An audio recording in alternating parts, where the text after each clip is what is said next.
pleasure of the Honorable Ontiveros. Salamat Abi, Mr. President. I wish to second the motion of the Minority Leader through a manifestation. All the motions of the Minority Floor Leader? That is correct, Mr. President. Duly noted. May I deliver my manifestation seconding the motion of the Minority Leader, Mr. The lady may President? proceed. Salamat Abi, Mr. President. I second the motion of the good Minority Leader. Forthwith, and with no further delay, the Senate President must be placed under oath as presiding officer. He must then administer the oath to the members of the Senate as judges of the impeachment court. And most importantly, the articles of impeachment, which have long languished in limbo, must forthwith be presented to the body. First of all, the Constitution establishes with clarity the mandatory nature of impeachment, and this textual interpretation is supported by the framers. Article 11 on accountability of public officers, Section 3, subsection 4, states in no uncertain terms that once, quote, the verified complaint or resolution of impeachment is filed by at least 1/3 of all the members of the House, the same shall constitute the articles of impeachment, and trial by the Senate shall forthwith proceed, close quote. Hindi po mahirap intindihin ang utos sa sino mang tapat ang intensyong sundin ito. Ang paglilitis ay dapat agarang simulan, nang walang pag-iwas o iba pang pagpapaliban. In fact, retired Justice Adolfo Azcuna, who wrote the procedural section that included the word forthwith, said that it meant, and I quote, immediately and without unreasonable delay, or in the national language official version, agad-agad, close quote.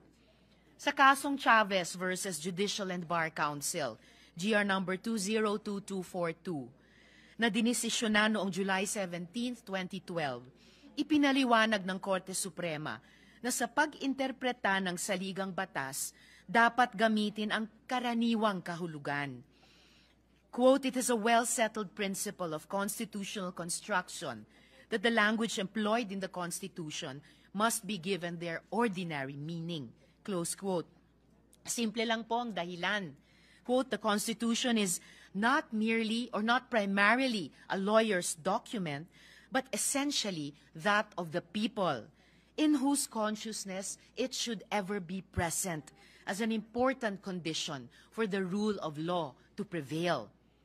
Wala pong pagdududa, the impeachment trial must begin immediately, agad-agad, walang pag-iimbot. Yan rin ang paninindigan ng mga mismong naging bahagi ng pagbuo ng ating konstitusyon, kasama sina Attorney Rene Sarmiento, Chairperson Christian Monsod, at ang nabanggit kong si retired Supreme Court Justice Azcuna.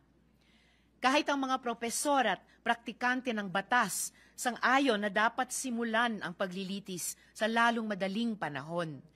Kasama dito ay mula sa Philippine Bar Association, University of the Philippines College of Law, Ateneo Schools and Colleges of Law, De La Salle University Tanyada Jokno School of Law, San Beda University Graduate School of Law, Philippine Law School, University of Santo Tomas, Lyceum of the Philippines College of Law, Adamson University College of Law, Colegio de San Juan de Letran, at Union of People's Lawyers Mindanao.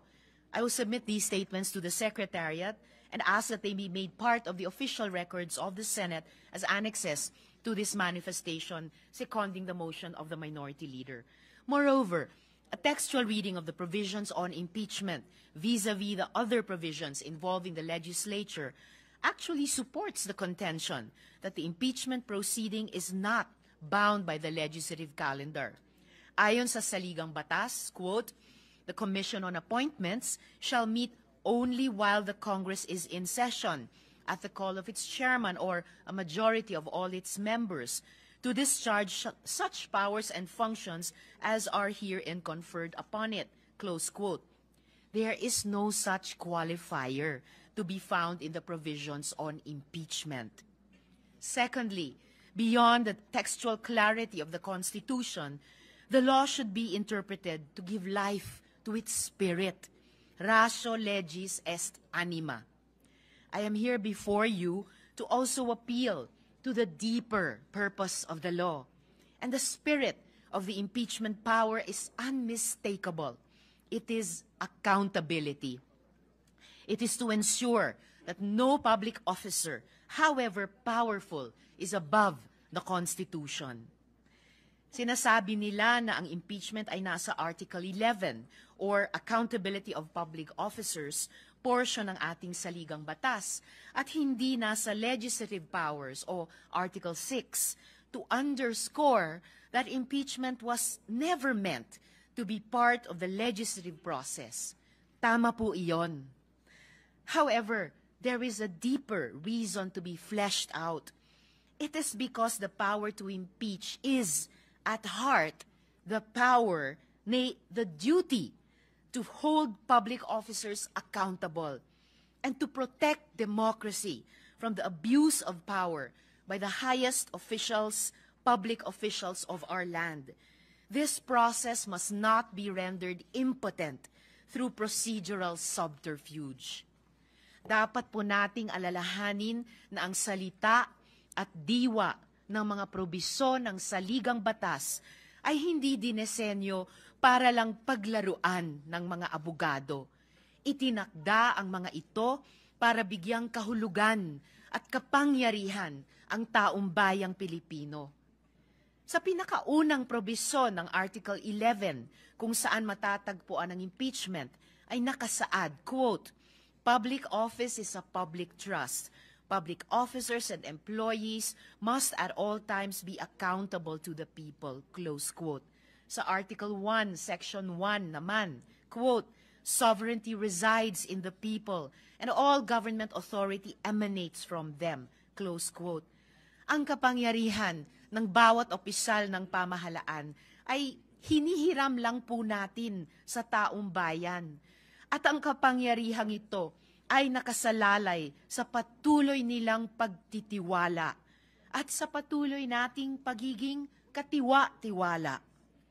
Ang pagdinig ng mga akusasyon sa impeachment trial ay itinalaga ng saligang batas para sukatin kung karapat-dapat pa ring patuloy na ipagkatiwala sa mga pinakamataas na opisyal ng pamahalaan ang lubos na kapangyarihang iniatas ng taong bayan sa kanila. Proteksyon nito laban sa pagbabaluktot ng batas, malubhang abuso, korupsyon at pagtataksil sa interes ng publiko. Ang pagtakas sa responsibilidad na ito ay insulto sa bawat Pilipino.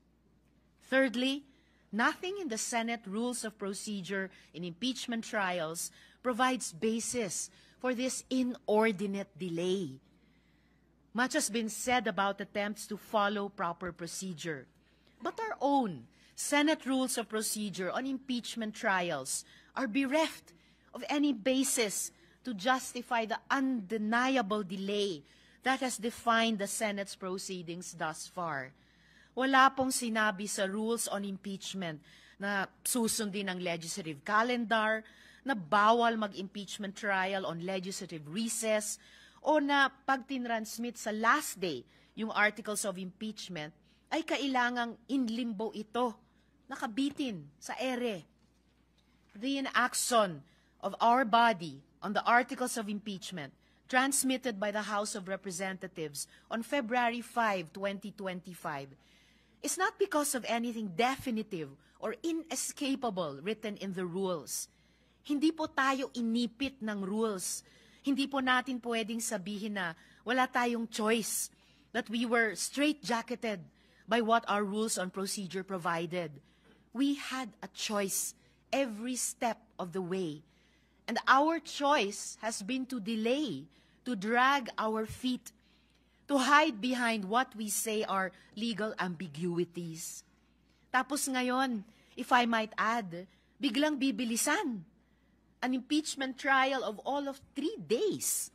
We've dragged our feet for several months, and then suddenly we tell the Filipino public that we are able to sift through the evidence and exact accountability from the second highest official in our land within a period of 3 days.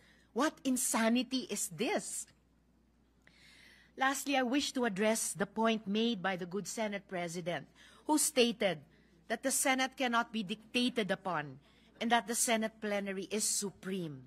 Respectfully, while the Senate is granted the power and duty to try and decide impeachment cases, its authority is not unbounded.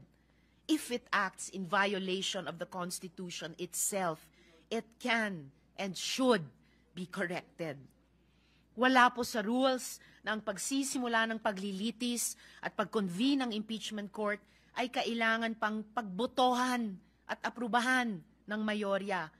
Anyone who objects to commencing the impeachment trial is objecting to the Constitution itself. In the case of Francisco Jr. versus House of Representatives, GR number 160261, promulgated on November 10, 2003, the Supreme Court ruled, quote, "It is basic that all rules must not contravene the Constitution, which is the fundamental law. If, as alleged, Congress had absolute rule-making power, then it would by necessary implication have the power to alter or amend the meaning of the Constitution without need of referendum," close quote. Wala pong kapangyarihan ang Senado na iwaksi ang malinaw na utos ng saligang batas. Hinihimo ko po ang pinuno at mga kasamahan ko sa Senado. Sundin po natin ang malinaw na mandato ng saligang batas. Galangin po natin ang taong bayang nagbigay ng tiwala sa atin. At simulan na po natin ang impeachment trial na ito.